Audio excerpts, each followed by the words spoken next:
Welcome to Victoria Rumble Room, a show that looks at all sorts of issues on Vancouver Island, Canada, and internationally. And across town, my partner in crime, John Juricic, always insightful, always inspiring. There'd be a few people debating the always part of that sentence, but try to make it stimulating and exciting for folks. Man, is there a lot of stuff going on in this world? Plenty to talk about. There's almost so much. You wonder how you can get it all into one show, but we'll try to dig into it now, John. Internationally, wow, Kabul has fallen. It happened in a matter of days. And I don't know anybody who predicted this. Certainly the Americans were shocked. I was so surprised to see it all happen in just a matter of days like that. It was predicted to go 6 to 9 weeks, this campaign. It lasted about 6 to 9 days. And this footage, I think, tells the story as people tried to get to the airport and get out of Kabul.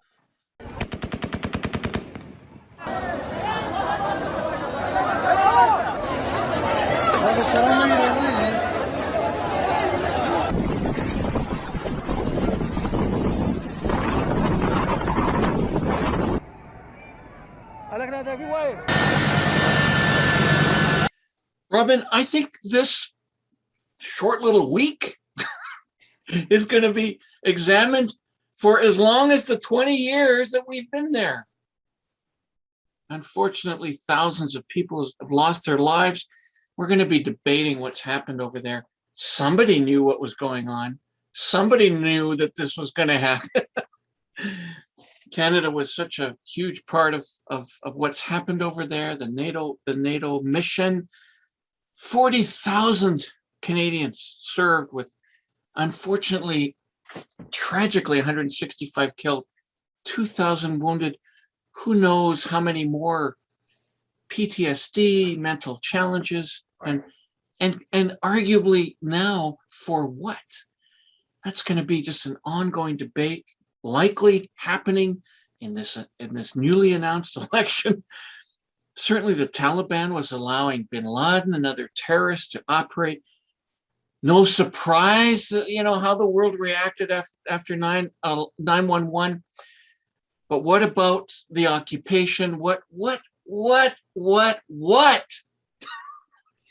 were we thinking? What were we thinking, John? And we're going to get into that right now because we've got a really great guest who can peel the onion with us on this very issue. We have Jamie Hammond. He's a former colonel in the Canadian Armed Forces. And as a lieutenant colonel, he actually commanded our special operations in Afghanistan back in 2002. He traveled back and forth on numerous occasions to that country. And in 2010 and 2011, he was a full colonel and was in operation in Kabul with the Canadian Armed Forces up until his retirement. And later, he was part of a team that established the BC Afghanistan Memorial in Victoria. Jamie Hammond is with us. Let's zoom him in. Jamie Hammond, it's such a privilege and honor to have you on the Victoria Rumble Room. Canadians are so indebted and respectful of the service of the men and women in our military, and it's great to get your perspective. The view of someone who's been to Afghanistan, knows the people, I suspect knows the Taliban. Our first question, how surprised are you that the Taliban captured the country in a matter of weeks, if not days? Yeah. No, it's, first I'll just, respectfully just, mention the Canadian men and women that went there, all the military, the Canadian Armed Forces, but also diplomats and development workers and Aga Khan Foundation, all sorts of groups that did what they could. And they're probably as surprised as I am, as surprised as most Afghans, I think, at the speed of change that's happened in Afghanistan. And, the Biden administration's been pretty clear that this doesn't change anything. They're leaving. And that's, I think, was expected. I think people did expect, because they had been negotiating. The Americans have been negotiating with the Taliban for a few years, and they had been encouraging and, in fact, having to cajole the Afghan government under President Ghani to negotiate with the Taliban. That process did start, but it was very slow and there wasn't much progress on it. But I don't think anybody expected the change this fast, and including experts, who've been following this for 30 years. And so that's one of the questions. So why did it happen so fast? Why did Ashraf Ghani leave so quickly? Why did Karzai not leave? He's still there, the previous president. And so there's, Afghanistan's a place full of rumors and full of conspiracy theories and all sorts of ways of explaining things. But I think for us, if we step back a little bit and just think about Afghanistan, the first word that comes to my mind is complicated, is because we have myths that it's an unconquerable state. Well, that's not true. In fact, actually, it's been conquered many, many, many, many, many times, so many times that the ethnic diversity is what it is today.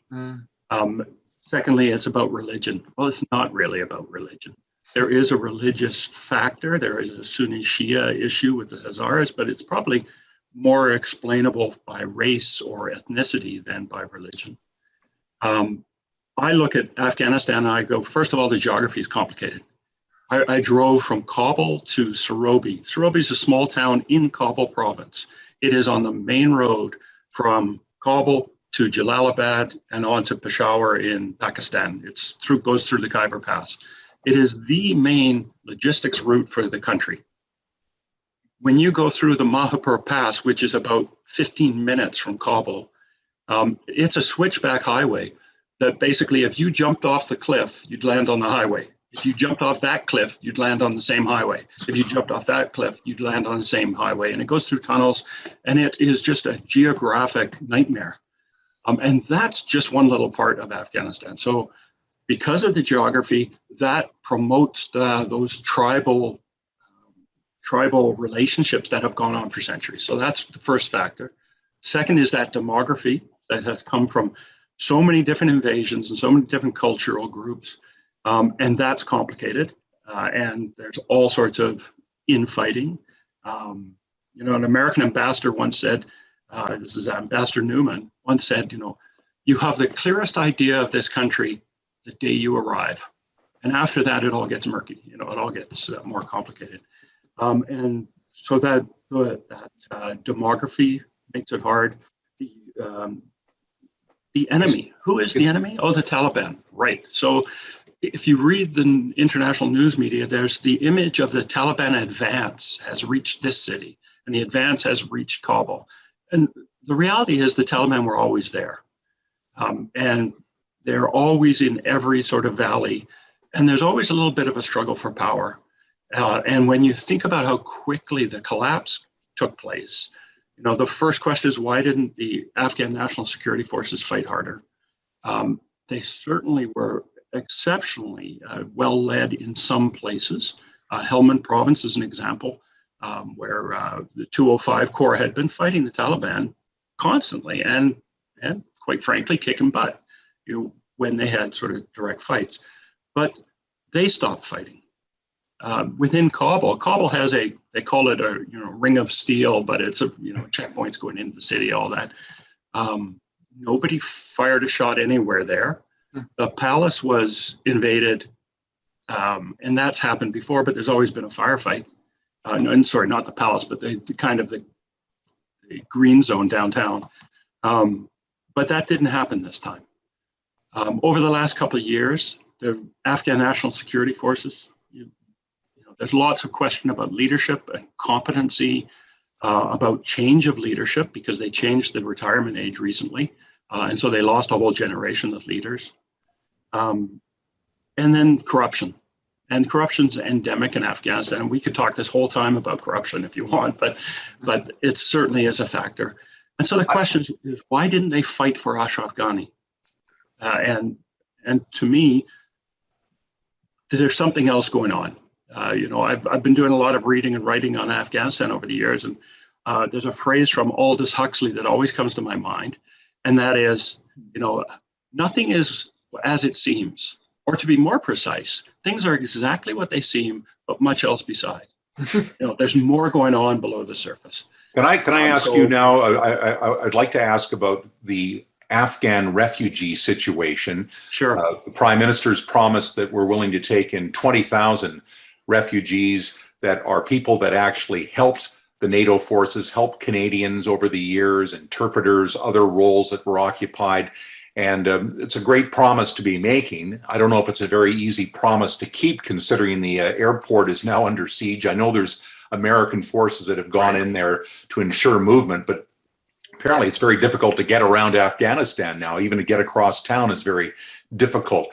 You know a lot of Afghans. I'm sure you know some that have actually arrived already in Canada, but there's so many more that haven't been able to.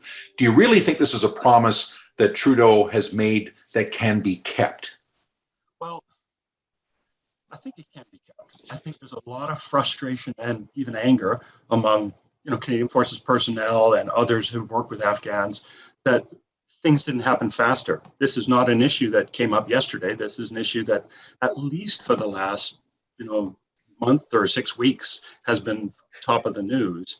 And why haven't we done better? And the Prime Minister gave some figures yesterday, and that sounds good, but there's lots more. I talked to someone that there's a list of at least 500 names, which means 500 families, that have been passed the government, and everybody would wish that this would happen much faster. And I've been on both sides of this, from a within government perspective, and it's hard. And making all this happen. We pulled people out of Syria in just as dire a circumstance. We all wish it would be done faster, but I think the 20,000 commitment, great. That's good news. The sad part is that it's taken so long to get to this point, and more perhaps could have been done. There were flights leaving the country the day before. Not yesterday was closed, but the day before there were many flights leaving the country. And there were lots of opportunity, and Canadian flights left the country. And now, hopefully, the Americans have secured the airport.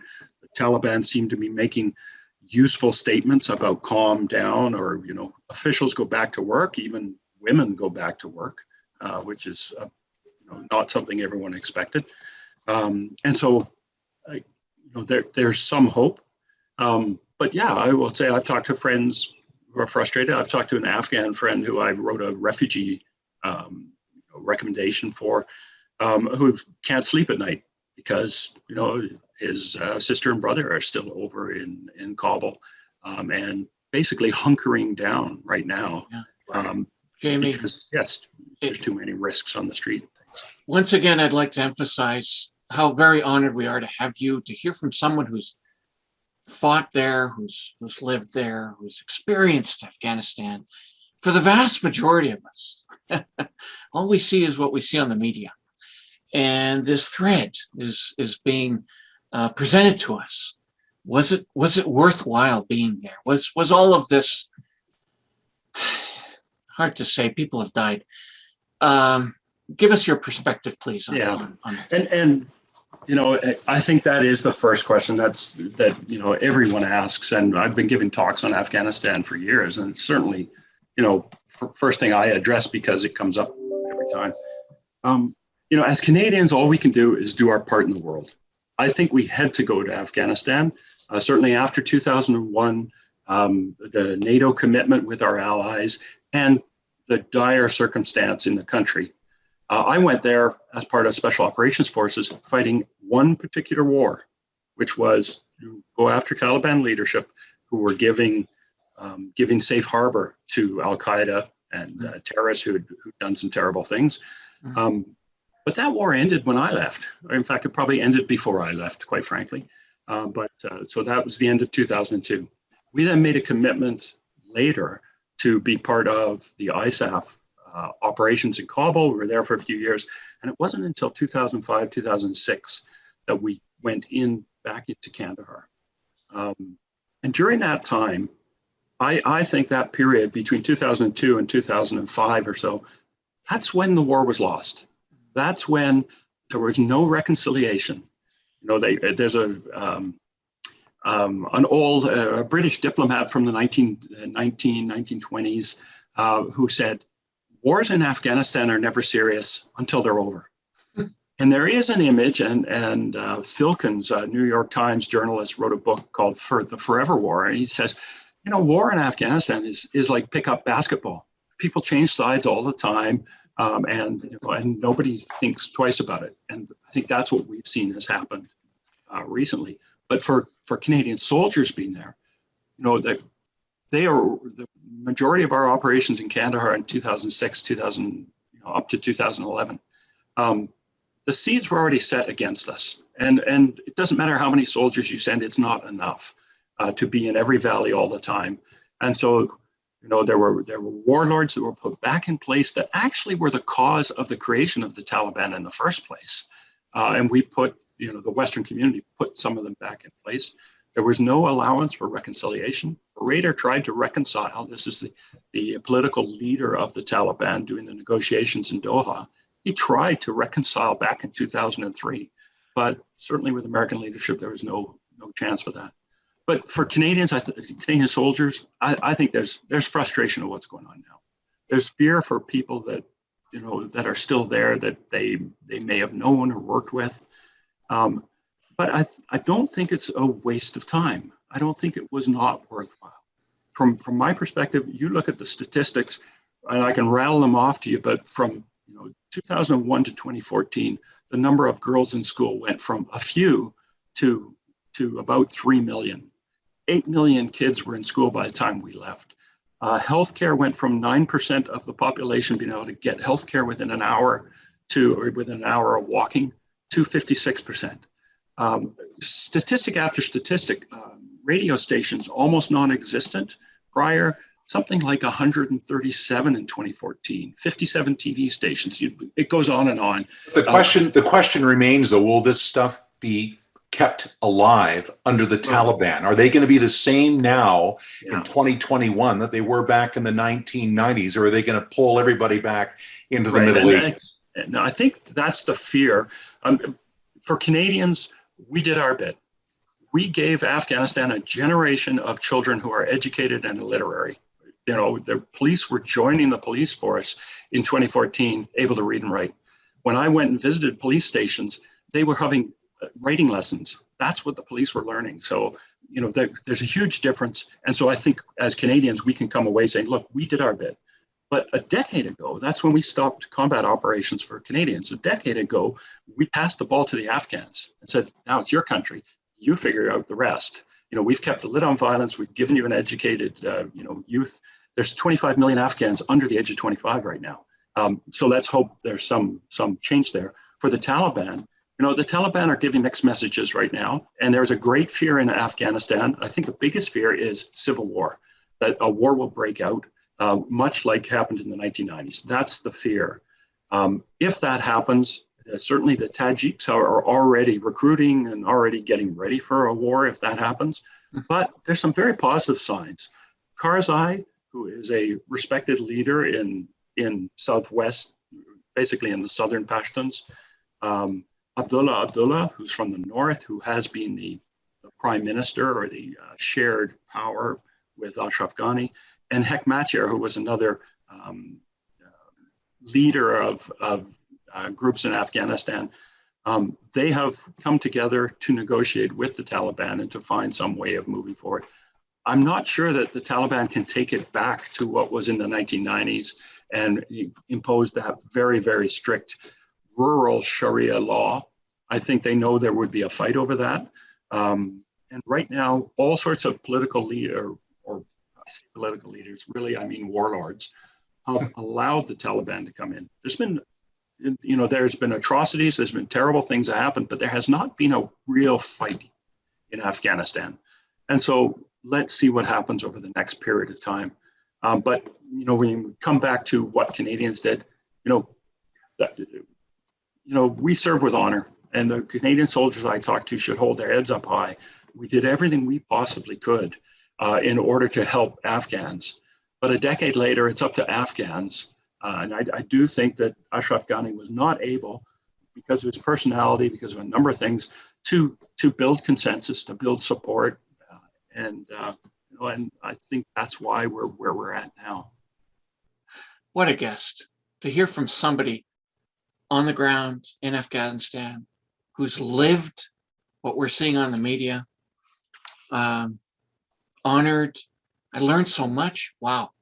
Anyway, hopefully we can speak to him again, because this issue isn't going to go away. No, and it shifts very neatly into our next topic, which is the national election, because how Justin Trudeau has reacted to this crisis is going to be part of the narrative as we move forward in this election. And as we predicted, John, on this very show, the Liberals were going to drop the writ, and they've done it. We're into That's us, man. That's us. He listened to us. He was looking for a thumbs up from us to go ahead. Exactly. We're in, I believe, the fifth week. The end of the fifth week of this campaign is underway, and we have three main contenders in this fight. Justin Trudeau, of course, and the Liberals into the campaign with a minority government. They're promising to outline their plans for COVID recovery and are heavily focused on the environmental crisis and global warming. Can they pick up enough seats for a majority? We will see. The Tories under Aaron O'Toole, meanwhile, look a little shaky in their messaging, not promising that all their candidates will be vaccinated and not favoring government to pressure anti-vaxxers to get their shots. I think that could play against them. Tories are playing to their base. Will it be enough to grow? We'll have to see on that as well. And finally, Jagmeet Singh and the NDP, poised to do well in British Columbia and parts of Ontario as well. They stand to pick up a seat perhaps on Vancouver Island. We'll be watching that. And, I think that Elizabeth May is pretty safe on the South Island, but we'll see how the NDP can grow. Will the NDP grow big enough to be the official opposition in Canada? I kind of doubt it, but we'll stand by and watch that with interest as well, John. Yeah, Robin, over my lifetime, I voted for all parties federally. Conservatives under Mulroney, certainly Liberals under Trudeau. I found Jack Layton to be extraordinarily inspiring, NDP policies to be inspiring, but holy mackerel, I can't believe how the Conservatives came out so flat-footed, like this wasn't on somebody's radar.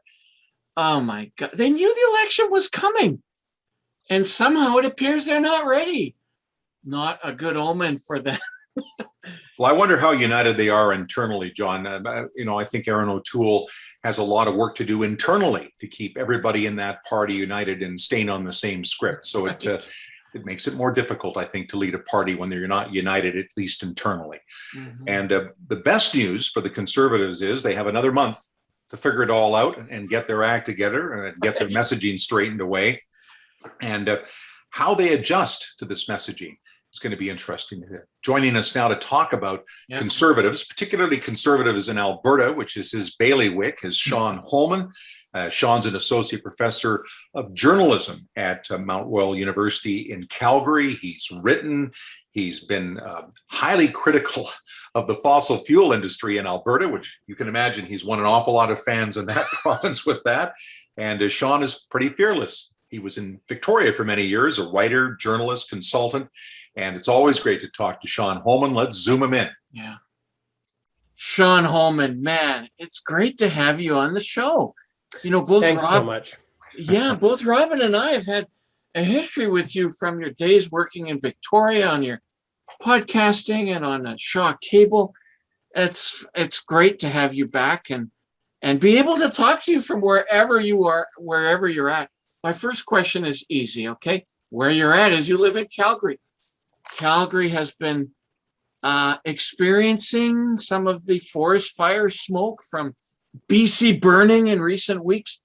This has got to make it a lot clearer to many people that global warming is real. Climate change is happening. It's hard to live. It's hard to breathe.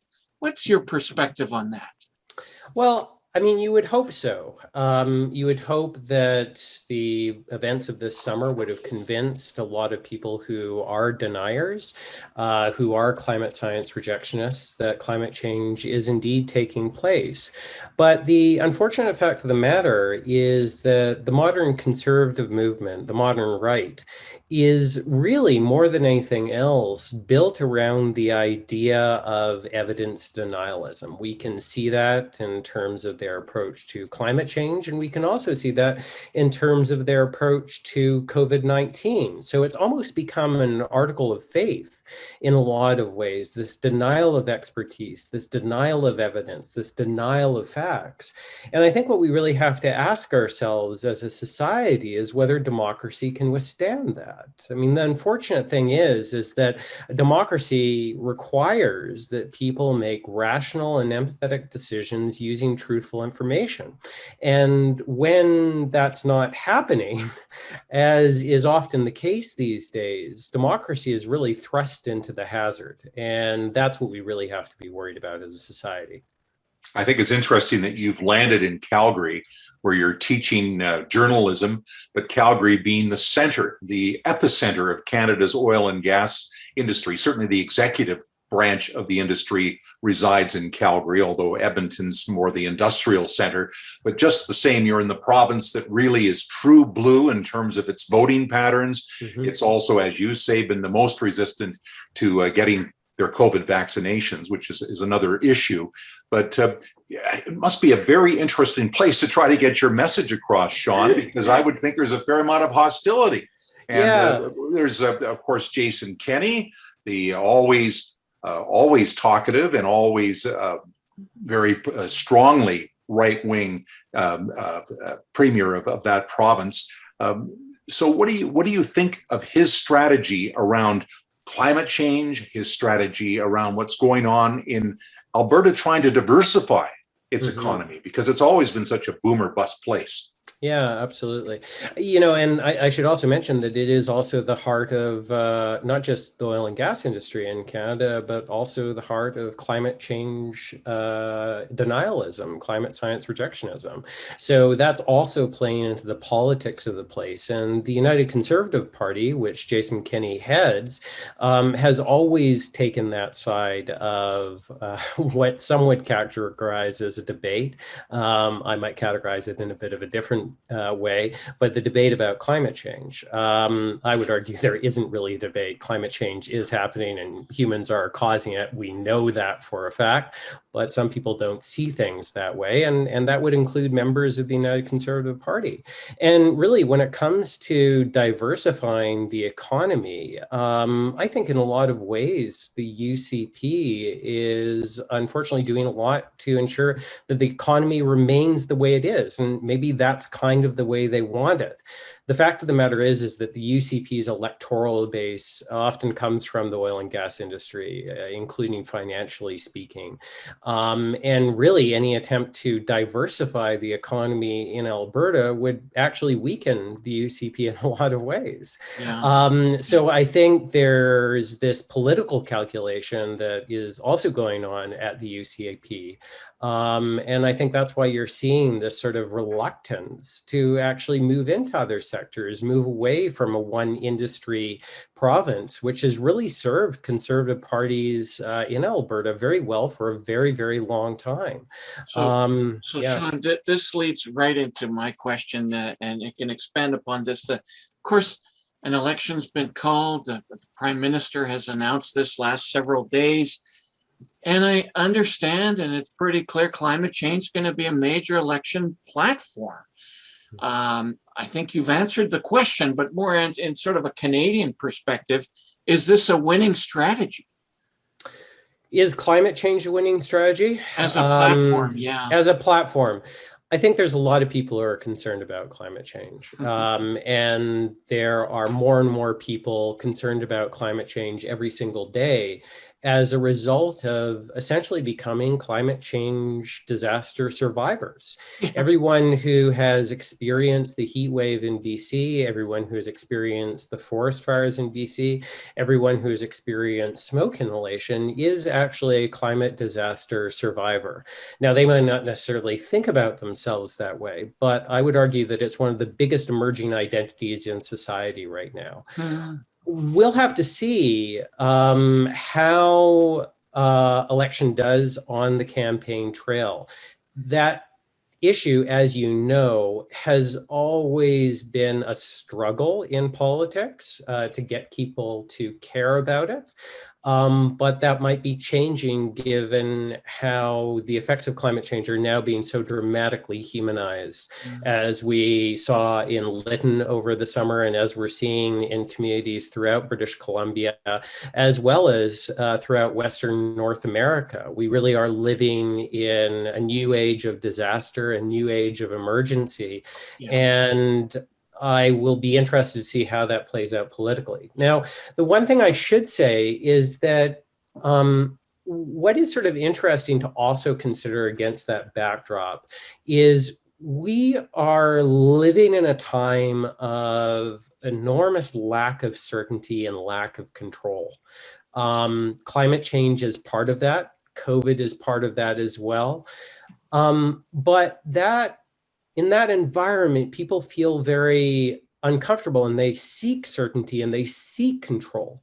And to an extent, that's why conservative parties are enjoying the popularity that they are right now. They're providing this form of faux certainty and faux control in the form of conspiracy theories, in the form of denialism. You don't have to worry about this problem because it actually doesn't exist, right? And this is why we're also seeing the rise of authoritarianism as well, right? It is a form of control, a form of certainty in an environment of profound lack of certainty and lack of control. So you know that, Sean, though, you say that, and I don't disagree with it entirely, but you could also argue it from the other side of the coin, where you have people on the, for lack of a better term, the left side of this argument that they have all the answers. You know, we should just get rid of all fossil fuel. We should get rid of all these different things, do it immediately, irrespective of what it's going to do to the economy. And there are people today that are on that track who they take it on as almost a religious cause or a zealotry, in much the same way as you're describing people on the extreme right do it. So I think it's on both sides of the coin, and a lot of us are sitting in the middle thinking, well, you know, which way am I spinning? Yeah. But you've actually perfectly articulated one of the appeals of the right. They are saying this, right?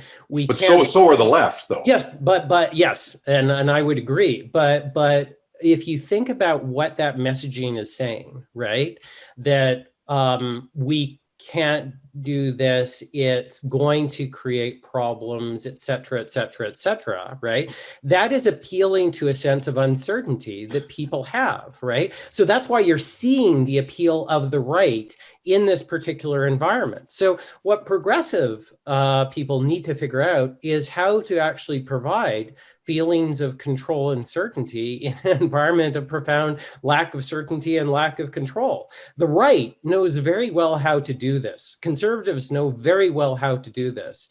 The left is really struggling in this regard. And as you so rightly point out, that's because a lot of the things that we quite frankly do need to do are actually going to create more uncertainty and more lack of control, because we do need to move away from fossil fuels. We need to move away as quickly as possible. And the IPCC report that came out last week was very clear about that, right? So there's really no scientific question of what exactly needs to happen in the world. So the question is how to actually make that something that is politically acceptable, appealing. Yeah, right. Perfect segue and politically acceptable. Exactly. Right. Perfect segue for my question, Sean. Sorry to interrupt you. No, not at all. Like right up the ramp, baby. It's all groovy. So you kind of remember Victoria? I'm sure you do. And there have been some political ideologies that local councils have felt that they're going to impose upon us. Mm-hmm. That this is how we're going to change things towards our ideology. Mm-hmm. That pisses people off. And then the rebound becomes screw you. Then the whole purpose of what was happening is lost. Where do you stand on this? Building upon your comments, how do we get there? I've been really sad to see what's taken place in Victoria, because there really does appear to be a schism within the city. A schism politically, a schism culturally, a schism from a societal standpoint. And I think Victoria is one of the best places in Canada, hands down. So that brings me a lot of sadness. I think it goes to the question of how do you bring people along, right? How do you create community, right? How do you ensure that people still feel that they have control and certainty in an environment of profound lack of certainty and lack of control? And I do see it from the other standpoint as well. Some of the changes that need to be made are so urgent that there is such a tendency to just bring those changes in, right? Without any other consideration to reaction, response. But I think we need to do both. We really need to bring the community along, and we really need to make those urgent changes that need to be made, right? And I do believe both is possible, but it means speaking in an empathetic way. It means speaking in a way that appeals to everyone, and it means bringing everyone along. When it comes to journalism, I think the real issue that journalists and young journalists need to confront, right, is the fact that evidence denialism has become such a major strain, right, of political discourse. And what is the place of journalism, right, when that is the case? I mean, that's a really difficult question to answer, right? I don't think it has been. I don't think it has been. It's an ongoing debate. It's an ongoing debate about what? About how to answer that question. How do we answer? How do we deal with a social media universe? Yes. That can propagate bullshit. Oh yeah, absolutely, totally, absolutely, right. And half the people who are listening believe it. Yeah, that's right, right. So in a lot of ways, journalists are sort of children of the Enlightenment, right? We're the direct inheritors of this idea that people should make rational and empathetic decisions using truthful information. And when that formula is under threat, right, as it is in society today, what does that mean, right? Yeah. And what does that mean for journalism, right? I don't think it means many good things, but I do believe this, that journalism is more important than ever in society. The telling of truth, right, is more important than ever in society, and it is more important than ever in Canada today. We must make more evidence-based decisions than we are making right now. And that's the only way we're going to get through the coming decades. Great to get some interesting perspective from our buddy from a while ago, Sean Holman. Great to see him. He's still our buddy. He's still our buddy, and I really hope that we can hang out together again in the fall and see how the results from the election. But we're all getting ready to wrap up and talk about how to promote the show. Any final words, Rob? Well, I do have something else I'd like to say about COVID-19. A word on the COVID pandemic. I stand by my word that I believe Canadians are doing everything they can, for the most part, to get their vaccinations and battle this terrible pandemic. A big thumbs up. However, we have to do something about this Delta variant. It is racing through our young people. Numbers are increasing. People still need to get vaccinated, and they need to do it quickly. This is why I support our government requiring everyone who works in healthcare or in long-term care to get vaccinated. If you don't get your shot, you don't keep your job. Also, I support the businesses that are saying that their employees, if they want to come back to the office, have to be vaccinated. Again, if you want to work, get your shot. I also support the idea that the Canadian government is moving forward with the vaccination passport program. We've called for this for a while. It's going to happen. We expect Americans and people from other countries to produce evidence that they have double vaccinations. Other countries are going to expect the same for us. And so no shots, no job, no travel. This is the new normal. I guess we're going to have to get used to it. Robin, you and I have been talking and supporting and encouraging this message over numerous of our vodcasts and our editorials. And I'm so glad you're emphasizing this yet again, because people aren't doing it. So thank you for that editorial. Excellent. And for those of you that share our viewpoint, take a look now at where the Victoria Rumble Room sits on social media. Exactly. All these places digitally. Share them. Share them. It's an election time.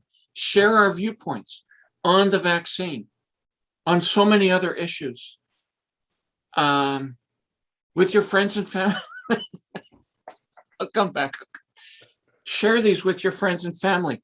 We're a nonprofit program. Maybe that'll change one day. The fact that we've had 20 to 21,000 people watch our 20 to 30 shows, that could be something interesting. Who knows? Maybe one day we'll make some gas money. But, anyway, the key thing about these digital shows, got to make them nice and tight and concise. Time to say goodbye for this week. My name's John Juricic, as always, the Croatian sensation. And I am rockin' Robin Adair, and zoom on.